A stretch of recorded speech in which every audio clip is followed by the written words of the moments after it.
यह कहानी है उन पुराने दिनों की जब जिंदगी सीधी थी, सपने बड़े थे और दिल में सच्चाई बसती थी। एक छोटा बच्चा, उसका चचेरा भाई और एक सफेद घोड़ा। क्या थी वो सवारी? एक चोरी या एक सच्चे दिल का जुनून? आइए चलते हैं उस मजेदार और मासूम सफर पर, स्मर of the beautiful white horse की इस सुंदर कहानी में। ये कहानी उन पुराने अच्छे दिनों की है जब मैं 9 साल का था। उस समय मेरे लिए दुनिया बहुत सुंदर, कल्पनाओं से भरी और रहस्यमयी थी। जीवन में तरह तरह के सपने और उत्सुकताएं थीं।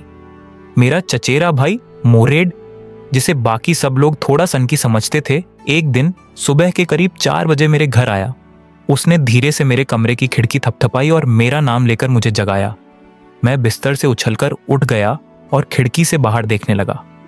जो नज़ारा मैंने देखा उस पर मुझे विश्वास ही नहीं हुआ। अभी तक सूरज निकला नहीं था, लेकिन गर्मियों की वजह से चारों ओर हल्की सी रोशनी फैली हुई थी।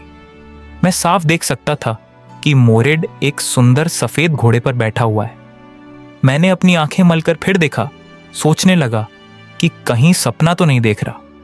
तब मोरेड ने मुझसे आर्मेनियन भाषा में कहा, हाँ, यह घोड़ा है, सपना मत समझना। अगर सवारी करनी है तो जल्दी आ जाओ। मुझे अच्छी तरह पता था कि मेरा चचेरा भाई मोरेड इस दुनिया में सबसे ज्यादा जीवन का आनंद लेने वाला व्यक्ति था। वह हमेशा कुछ नया, कुछ रोमांचक करना चाहता था। वैसे भी मेरे जीवन की शुरुआती यादें घोड़ों से जुड़ी थीं। मेरी पहली ख्वाहिश ही घोड़े की सवारी करना थी, लेकिन हमारी गरीबी ने हमेशा मेरी इस ख्वाहिश पर पानी फेर दिया। हमारा गैरोग्लेनियन कबीला बहुत गरीब था।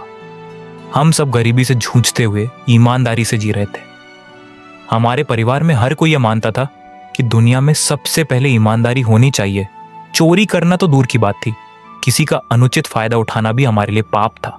इसलिए जब मैंने मोरेड को घोड़े पर बैठे देखा तो मन में खुशी के साथ साथ एक डर भी हुआ। मैं सोचने लगा, जरूर इसने ये घोड़ा कहीं से चुराया होगा, लेकिन हमारा परिवार तो कभी चोरी नहीं करता।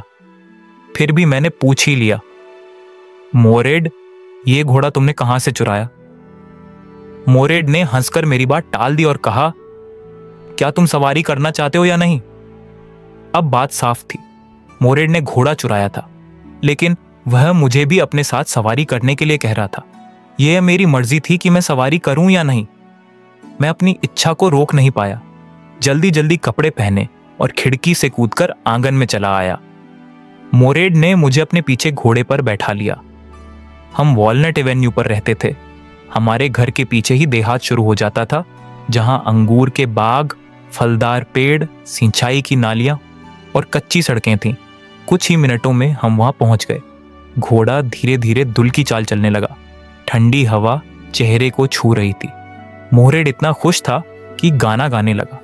दरअसल हमारे कबीले में हमेशा कोई ना कोई ऐसा होता था जो थोड़ा सनकी और उन्मादी स्वभाव का होता था। पहले हमारे चाचा खोसरो वैसे थे। वह बहुत गुस्सैल और अधीर थे। किसी भी समस्या पर हमेशा कहते, इस पर ध्यान मत दो, कोई हानि नहीं। एक बार उनके बेटे एरिक ने दौड़ते हुए नाई की दुकान में जाकर बताया था कि उनके घर में आग लग गई है, लेकिन खोसरो वहीं बैठे बैठे दहाड़ उठे, इस पर ध्यान मत दो। मोरेड भी उसी तरह का था। कुछ देर बाद उसने मुझसे कहा, अब तुम अकेले सवारी करो। मैं थोड़ा डर गया, लेकिन घोड़े पर बैठ गया। मोरेड ने कहा, इसके मांस पर एड़ लगाओ। क्या कर रहे हो? हमें इसे वापस भी तो करना है। मैंने जैसे ही एड़ लगाई, घोड़ा एकदम उछल पड़ा और तेजी से दौड़ने लगा। वह सीधे खेतों की तरफ भाग गया और अंगूर की बेलों पर कूदता चला गया। 7 बेलों पर कूदने के बाद मैं नीचे गिर पड़ा, लेकिन घोड़ा नहीं रुका। मोरेड दौड़ता हुआ आया और बोला, मैं इस तरफ ढूंढता हूं, तुम उस तरफ जाओ। अगर घोड़ा मिल जाए तो पकड़ लेना। आधे घंटे बाद मोरेड घोड़े को ढूंढकर वापस ले आया। मैंने उससे पूछा, तुम इस घोड़े की सवारी कितने दिनों से कर रहे हो? उसने हंसकर कहा, आज सुबह से ही। तब मुझे समझ में आया कि उसने पहले से ही घोड़े को चुरा रखा था और रोज सुबह सवारी करता था। आज वह मुझे इसलिए बुला लाया था क्योंकि जानता था कि मैं भी घोड़े की सवारी करना चाहता हूं। उसी दिन दोपहर को हमारे घर किसान जॉन बायरो आया। वह दुखी होकर कह रहा था कि उसका घोड़ा 1 महीने पहले चोरी हो गया था। उस पर मोरेड के पिता खुसरोव जो हमेशा की तरह चिड़चिड़े थे, दहाड़ उठे। इस पर ध्यान मत दो, घोड़े की क्या चिंता, हमने तो अपना देश खो दिया। इसके बाद कई दिनों तक हम घोड़े को सुबह अंगूर के निर्जन बगीचे से निकालते और सवारी करते। एक दिन हमें वही किसान जॉन बायरो रास्ते में मिल गया। उसने घोड़े को गौर से देखा और बोला, यह तो बिल्कुल मेरे घोड़े जैसा है। अगर मैं तुम्हारे परिवार को न जानता होता तो कह देता कि यही मेरा घोड़ा है। उस रात मोरेड ने तय किया कि अगली सुबह हम घोड़े को किसान के खलिहान में बांध आएंगे। उसने कहा, घोड़े का असली मालिक उसे वापस पाले, यही ठीक होगा। अगली सुबह हम घोड़े को उसी किसान के अंगूर के बाग के खलिहान में बांध आए। कुछ दिन बाद जॉन बायरो फिर हमारे घर आया।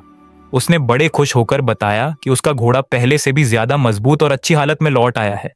उसने ईश्वर को धन्यवाद दिया, लेकिन खोसरो हमेशा की तरह दहाड़ उठे। इस पर ध्यान मत दो। इस तरह हमारी वह छोटी सी चोरी और घुड़सवारी की कहानी भी खत्म हो गई।